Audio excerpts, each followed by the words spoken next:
Good morning!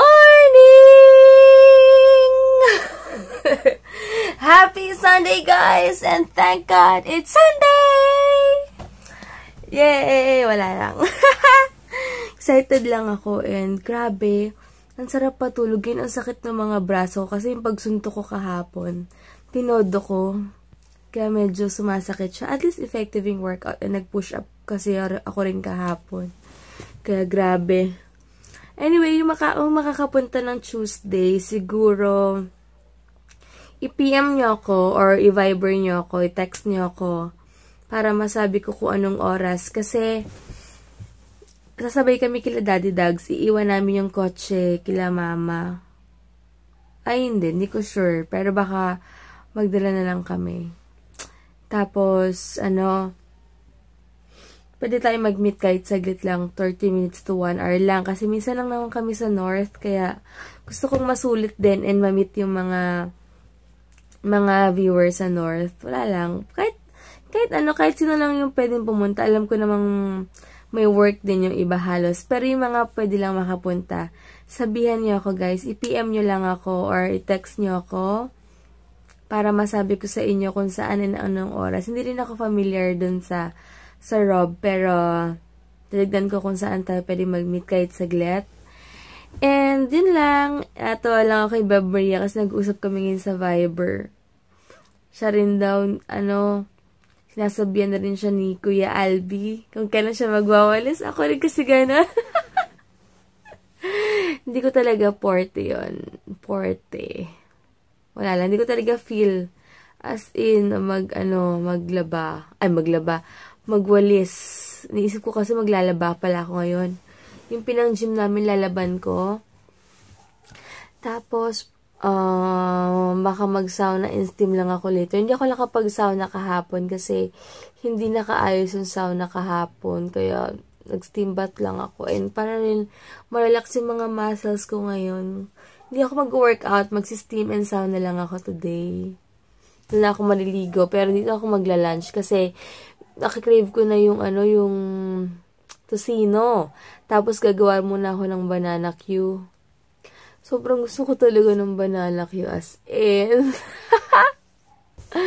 Gusto ko talaga. Wala lang. So, yun lang, guys. Basta balitaan nyo lang ako sino pwedeng pumunta sa November 3. That's Tuesday. Tuesday siya. Tapos yun lang. Pabush na, guys. Later na lang ulit. Wala pa ako sa ulit. Sobrang kagigising ko lang. Kasi since kanina, kiss na naman ng kiss. Grabe, kaya nagigising ako. Kasi super, alam mo yung sarap-sarap ng tulog mo. Tapos gigisingin ka. Kaya napasarap na naman yung tulog ko. Nagising ako 10 o'clock. Tapos ang sakit pa ng mga katawan ko. Pero at least na-relax kami. Yan. As ang bilis ko ng biyahe ni Haynes kanina. Kasi, well, yun nga mga busy yung mga tao na sa, cemetery. So, kaya sobrang linis ng kalsada. Wala pa talaga ako sa ulat. Iniisip ko yung mga sasabihin ko. So, ito, ulam ko ngayon. Tapos, ito yung brown sugar. Ito yung sabi ni Mama, prituhin ko daw muna bago ko lagyan ng sugar. Tapos, sobrang hinalang. Nilagay ko muna yung sugar banda dito. Kasi, itatap ko mamaya yung banana dyan. Tumidikit-dikit na yung sugar. Hey guys, wait lang, parang blurred. Yan, kakatapos ko lang mag-film ng 3 or 4 videos ata yun. Mag-edit muna ako habang matagal pa yung oras ko. Di na ako natuloy mag-sauna instant, sabi ko Ayan, kotse na ako. Ina-upload ko muna yung how to put false lashes, parang ganun. How to, yes. Yun muna yung ina-upload ko ngayon, mamaya na iba or bukas na. Dahil sunod-sunod, sunod-sunod na naman yung video for sure. Pero alam niyo naman, isa lang ako mag-film kaya sinusulit ko. Gusto ko pa nag-film ako isahan na. Para kahit paano may updated videos naman. Hindi puro vlog, diba? And wait lang. Yun, kaya hindi ako nakapag-film kasi alam niyo naman maraming gawain sa bahay. After nun, ayos na mga order. After ayos sa order, syempre kailangan ko naman time sa sarili ko mag-workout. So yun yung pinaka me time ko yung workout. Kaya, alam nyo ba ngayon, pero hindi naman ako nag-guilty, pero ang dami kong kinaing banana Q 6 pieces. Pero half lang naman siya. Tapos, kumain ako ng chocolate na bigay ni Perky. Tapos, ano pa ba?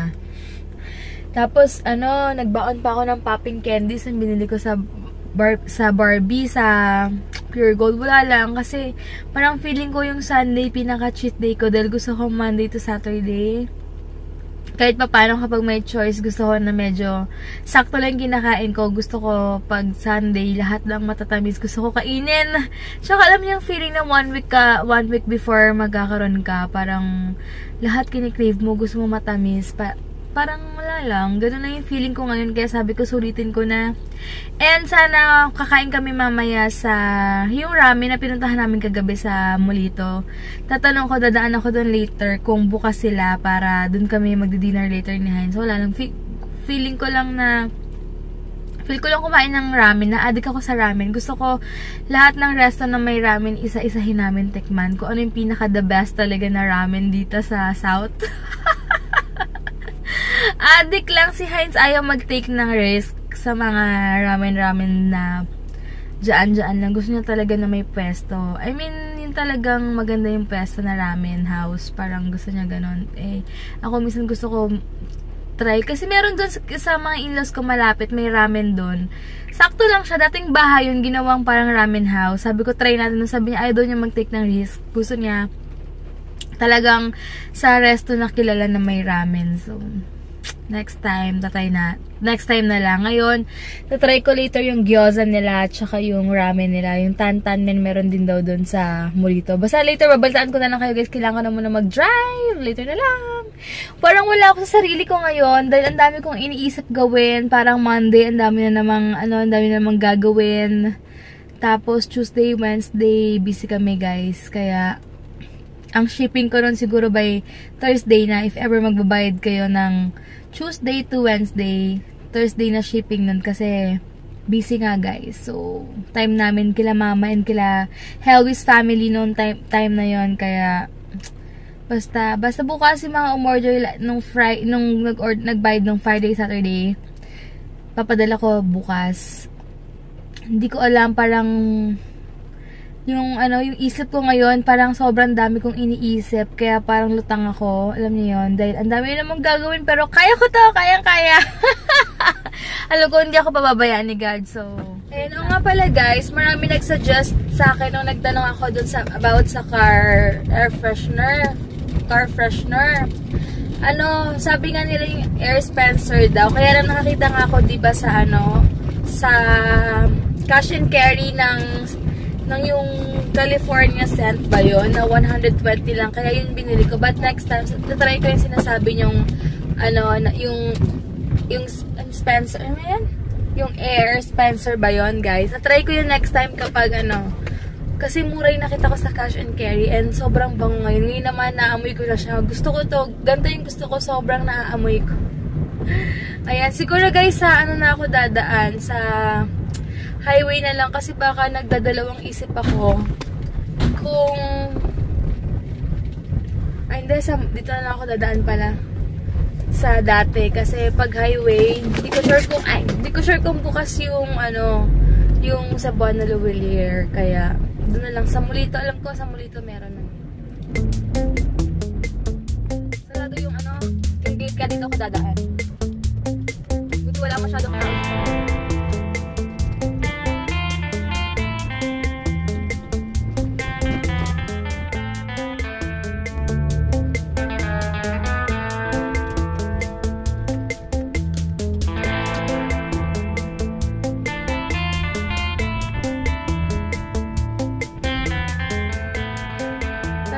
ako saglit dito sa may Molito. Check ko kung bukas sa ban. Nagulat naman ako. Bus pala yun.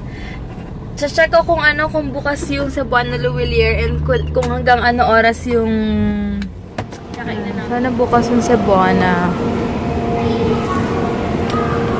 Ay, sarado. Ayan, bababa na ako. Titignan na ako dun sa restaurant na kakainan namin later kung hanggang anong oras.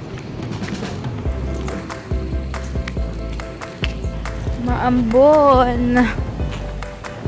Ito na lang ako. Ayan, maganda kasi hanggang buhok ko. Hanggang 11 o'clock sila ngayon. Ayun, Shoko Ken pala yun. Ayan, dyan. Wala mo siya.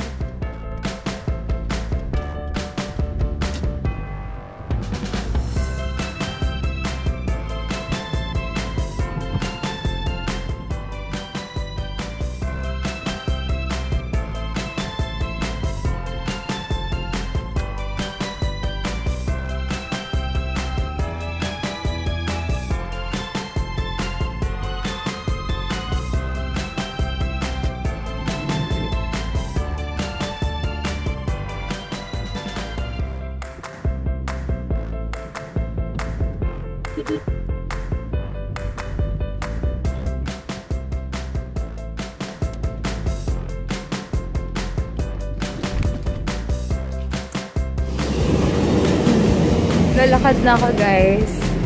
Hindi ko alam bakit di ko mabuksan tong tubig ko. Papabukas ko na lang kay Kuya Guard later. May 50 off yung Revlon. Check ko kung meron pa ditong stock yung dark violet.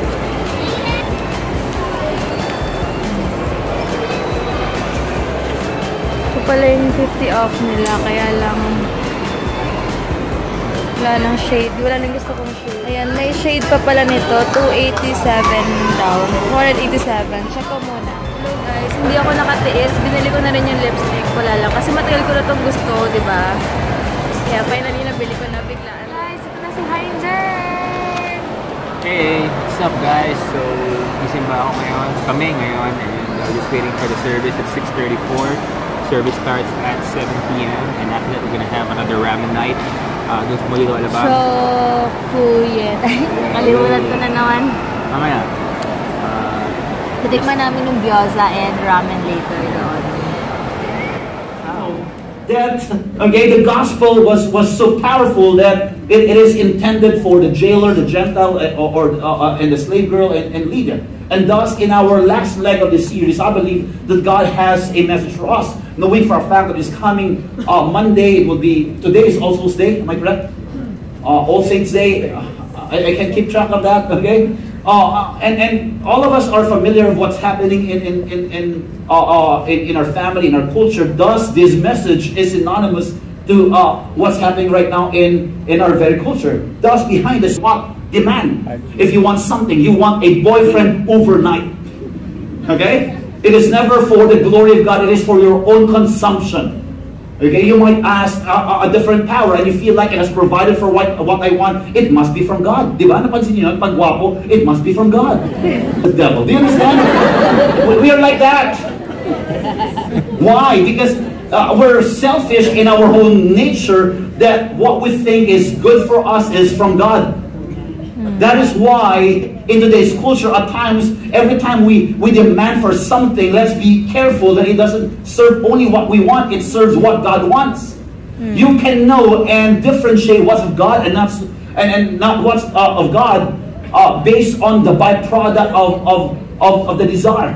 Thus, we have to be careful because even C.S. Lewis said people often make one of two errors when it comes to the devil and demons. Some disregard the demonic entirely, while others drift into fascination. How many of you here, before you came to know the Lord, the higher power or something demonic or being fascinated with the supernatural? And we've seen that left and right. The people are gravitating towards it, but I want you to understand all the demonic powers or any signs and wonders or any supernatural is just a replica. Okay? I can even say a replica because it's less than the real power. Remember, from music to art to any power, it came from God. God is the author of all of this. Do you understand? Thus, the enemy would want to come up with his own way of dealing with mankind. Thus, he would want to replicate what God has intended for good. Because one thing I realized, that whatever contains you, whether that's demonic or power of God, will control you. And I'm telling you right now, in fact, the power of God will not control you because it gives you freedom. Do you understand? It leads you. But the demonic power will control you. The goal for the demonic power is to use you for its own agenda. But God wants you to understand that it's up to you if you want to be used by Him. It is not, in fact, just for His agenda. Most of the time, it is for your agenda. The things that God is doing in our hearts, most of the time, 99%, it is us who benefits from it. But here we are. We think that by living according to what we want and what a certain power has to offer is of God. This is why it is important that we have a relationship with God and we study the Bible. Everything that we do boils down to the Word of God. Some of us, we have mindsets over things and demonic powers and certain things or any type of power. You have to ask yourself, yes, you can question my message tonight, but my question with you tonight, are you reading your Bible? Because that is your lenses in which you would want to view the power that you entry point. Do you understand? So if you're living a life of pornography, the devil can just really enter that area of your life and control your life. If you're living a life of bitterness against your parents, and you're not saying, and you don't want to forgive them because you don't want, you just want to let them off the hook, your parents. In fact, when you forgive somebody, you're setting an individual free, and that person is you. Forgiveness is not for the other party, it is always for you. You don't want the enemy to have a foothold in your life. This is clear. I don't want to talk about forgiveness, but I felt like I need to drop that because I know that a lot of us here are struggling in that area. You cannot allow that portion of your life to be under the authority of the devil. Because God wants us to be free from anything or any bondage. Okay? Whether bondage to fear, demonic oppression, and witchcraft. In fact, the passage that we will read, okay, and we have read, will tell us the dangers of at times fiddling with demonic forces. A lot of us are at times conscious because we have been taught in the Bible, we've been taught in church, conscious of all the demonic practices that instead of leaning towards casting or knowing more about Christ and more about God, we become paranoid of demonic forces, that we live our lives as if we're more conscious of what? Of demonic forces than God Himself. Lahat po nakikita na, demonyo. Do you understand? We're conscious of that, and we're consumed by that. That's the tendency, that we lean towards that. But God wants us to know the balance. And if you are familiar with the Bible, with the Word, you will know that, yes, there is such thing as a demonic force. But of course, I would want to be consumed and be contained by Christ Himself. Because there's no other way. Thus, this story in the book of Haggai was thankful about everything. Yung sinampal mo na, thank you. That's the hardest to deal with. Am I correct? Yung inaapi mo, nakangiti pa rin. That's the hardest. Because the joy that we have is not from what we see and what we have and what we presently enjoy. Correct. The joy that we have is in Christ. Amen. Because when it comes to believing and trusting God, I want to teach you one thing. Most of us and all of us, we do pray. Am I correct? Yeah. And you don't need a prayer that is like how one of our pastors would do it, or you don't need a prayer that's just too religious and too intimidating. A prayer is so simple. It's just merely communicating to God. But the power of prayer is not just in the prayer in itself. You know the power of prayer? You want to learn this? Okay, galing nyo. Okay. Do you want to learn how to have an effective prayer? Yes. Ganun ba? Do you want to have an effective prayer? Yes. When it comes to praying for sick people, just like what Paul and I think it's Paul and who's with him? No one? Okay. Like what Paul is doing. Effectivity is not just about your prayer and how loud and intimidating it is. The prayer, Paul, is not just a simple prayer. It is consistent. Ladies and gentlemen, your prayer might be simple, but you do it every second of the day. Lord, by faith I'm healed. By faith, thank you, I'm healed. Lord, you'll provide. You will provide. You don't have to pray like me. The power of prayer is not just in the prayer in itself, but the consistency that goes with it. Because from the book of Acts chapter 1, Paul has been so consistent. Remember one thing. Just at times you don't feel like reading the Bible, but you read the Bible. You do things faithfully, diligently, and consistently that are right before God. You will witness. Si Ate nagbibidyo okay, na-istorbo ni Hines.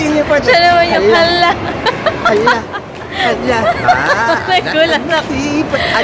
Dapat na-deadmine ko lang si Hines. Hindi ko matiis, hindi matawa. Ayan, tingnan yung effect ng way, guys. Nagtotone yung nagtotone din yung muscles ko and yung body combat. Tingnan niyo, ibang-iba ngayon, no? Ha? Iba, nakakatulong din talaga yung whey protein din, syempre, sa progress ng aking changes sa Gold's Gym. At 1 month pa lang eh. Oo, 1 month pa lang kami sa Gold's. Para nakikita na namin yung... Do it consistently. Yes. So, kunin ko yung, yung... Ano yan? Sabi mo yung water bottle. Uy, sabi niya, Hines, madumi daw yung water bottle ko kasi puro lipstick daw. Nilinis ko kaya yun kanina. Hindi daw niya mabuksan kanina. Sabi ko, nanigas na yung mga lipstick doon. Ay, grabe ka. Nililinas ko yun. Yikes. Nagkakata. Grabe talaga to. Anyway, sana nandun pa kay ate. Nakakainis. Pero parang nakikita ko na iwan ko. Ayan, tantan men dito. 380 dito. Medyo pricey. So, check natin. And then, yun. Tuwang-tuwa si Hein sa chopsticks kasi may improvise. Oh. Ang dayo. Tsura. Gusto mo na yan. Inosente. Sa lahat na kinain nating ramen, sa akin ang resto dito lang na. Ito si picture, saglit lang. Ano?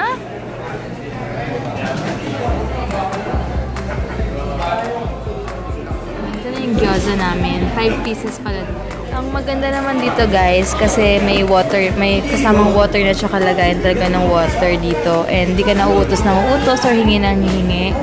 And then may ganito na sila oh. Dito ka nakuha ng chopsticks mo. Tapos may ano na rin, may ano to? Ang tawag dito? Chopstick. Toothpick na rin. No, ba yan? Ayan. Tapos kay Heinz, madaya kasi may ganito. Sa mga hindi marurunong. Kaya okay dito kasi naka-provide na lahat. So, hindi ka natatawag. Tapos may tissue na rin. O, ito na yung tantan na na. Mas malasa dito? Ha? Kakaiba dito mo. Mas kakaiba daw dito sabi niya. Sarap nga. Sarap nga dito. Mas malasa yung sabaw nila dito and yung noodles nila. Medyo matigas. Kaya masarap. Ano yung gyoza?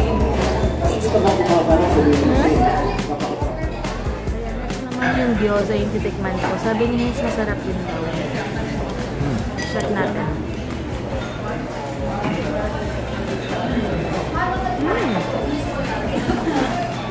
Palasa nung sa Butamaru.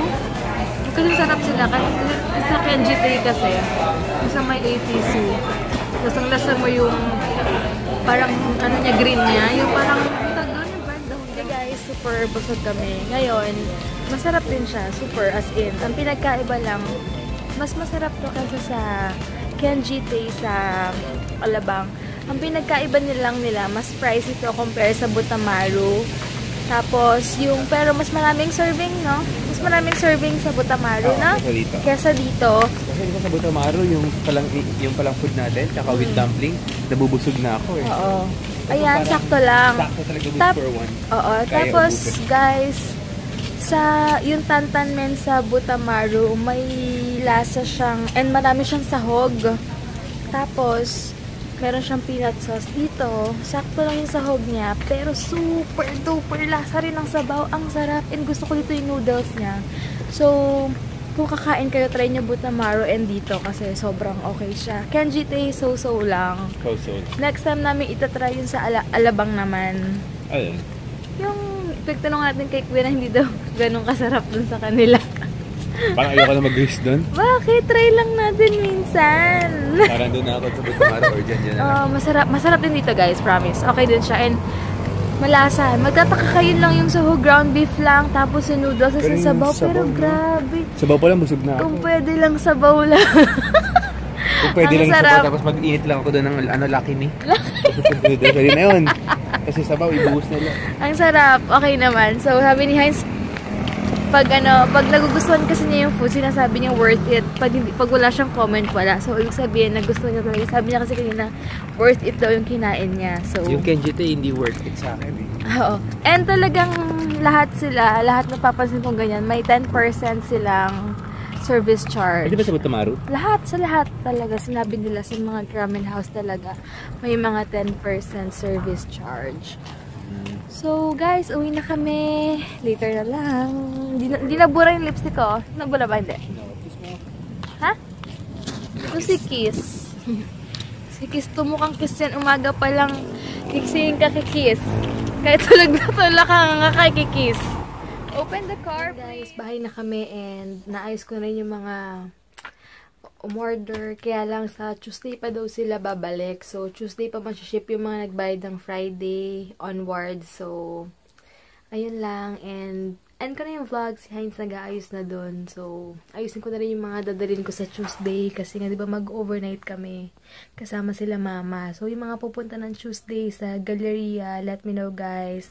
I-PM nyo lang ako para mabibigay ko yung oras ng dating namin. So, yun lang. Good night. Thank you for watching. And bukas na lang.